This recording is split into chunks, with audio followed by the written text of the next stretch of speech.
Vincent van Gogh painted the most famous night sky in the history of art. He painted sunflowers that have been printed on 1 million posters, mugs and phone cases. And in the spring of 1887, in Paris, he painted this. Grass. A patch of weeds and wildflowers seen from above, the way you would see it if you were lying face down in a meadow. No sky, no people, no stars. Of the nearly 900 paintings Van Gogh left behind, this might be the least remarkable one. In the museum where it hangs, most visitors give it a few seconds and move on, which makes it very hard to explain what happened in 2008. That year, this small, quiet painting was packed up, driven to Hamburg, Germany, and placed inside a facility built around a particle accelerator. Yes, you heard that right, a particle accelerator, a machine designed to study the fundamental structure of matter.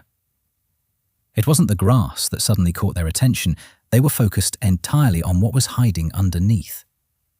Because sealed beneath this meadow, under the paint itself, there is something no living person had ever seen. Something Van Gogh put there with his own hands, and then made disappear. And when it finally surfaced on their screens after 121 years in the dark, it was facing them. But to understand what was buried under this grass, and why Van Gogh buried it, we have to go back to the coldest, darkest winter of his life. This work is called Patch of Grass. Van Gogh painted it in Paris in 1887, and today it hangs in the Kröller-Müller Museum in the Netherlands. It is small, barely 30 by 40 centimetres, hardly bigger than a laptop screen.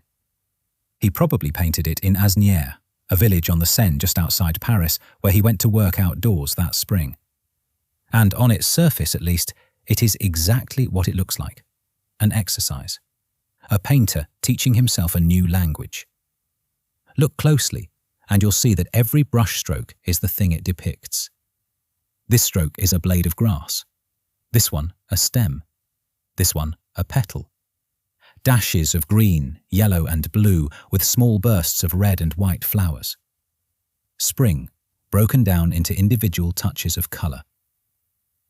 To understand why that was revolutionary for this particular painter, and to find out what he was painting over, we rewind 2.5 years. December 1883. Van Gogh, 30 years old, penniless, a failure at every career he has ever attempted, moves back in with his parents. His father is the Protestant pastor of Nuenen, a small farming village in the south of the Netherlands, surrounded by mud, heathland and potato fields. And here, amid the bleakness of the village, Vincent chose his artistic path, rejecting gods, kings and high society ladies in favour of dedicating his canvas entirely to the peasants. In November 1884, he announces a plan to his brother Theo. He is going to paint 50 heads, 50 portraits of the farmers and weavers of Nuenen, a project he called his Heads of the People, a phrase he borrowed in English from a London newspaper. And through that winter, he does almost nothing else. One villager after another sits for him in dim cottages, in their work clothes, and he paints them exactly as they are. Raw, unflattering, rendered in the colours of mud and lamplight. Around 40 of these heads survive today. He wanted their faces, in his own words, to be something like the colour of a dusty, unpeeled potato. The women of the village wore white caps, and those caps obsessed him. Pale shapes glowing against faces half lost in shadow. Painting them was difficult, he admitted in a letter, but it was, he wrote, so eternally beautiful. All of it was building toward one picture. In April 1885, he paints 5 of those villagers around a table, sharing a dish of potatoes under a single oil lamp. The Potato Eaters, his first masterpiece. And he told Theo exactly what it was supposed to mean. He wanted you to feel that these people had dug the earth with the very same hands they were now putting into the dish, that they had honestly earned their food, that they and the soil they worked were one and the same thing. In a way Van Gogh could never have foreseen, this painting, the patch of grass, is where that idea reaches its terrible conclusion. Because just months after the potato eaters, his entire world in Nuenen collapsed. In March 1885, his father died suddenly at the vicarage. Then came the scandal. One of his favourite models, Gordina de Groot, a 30-year-old farmer's daughter, one of the 5 figures at the table in the potato eaters, was discovered to be pregnant. She was unmarried, and the village decided the father must be the strange painter she had been posing for. Van Gogh denied it furiously. "They thought it was mine, although it wasn't me," he wrote to Theo. But it made no difference. The local Catholic priest forbade his parishioners from modelling for him, and just like that, the faces were gone. The villagers simply stopped coming. In November 1885, Van Gogh packed what he could carry and left Nuenen. He would never set foot in the Netherlands again. Dozens of paintings stayed behind, dark, heavy portraits of peasants that nobody wanted. Years later, a crate of the work he left in Brabant was reportedly sold off by a carpenter for a single guilder. That is what a Van Gogh was worth in the 1880s. Almost nothing. But not every canvas was abandoned. Some of those peasant heads had been sent to Theo in Paris, and one of them is the reason this video exists. Because in February 1886, Vincent arrived in Paris himself and walked straight into a revolution. Impressionism. Colour. Light. He saw what Monet and Pissarro were doing, and he understood immediately, painfully, that everything he had made in Nuenen belonged to another century.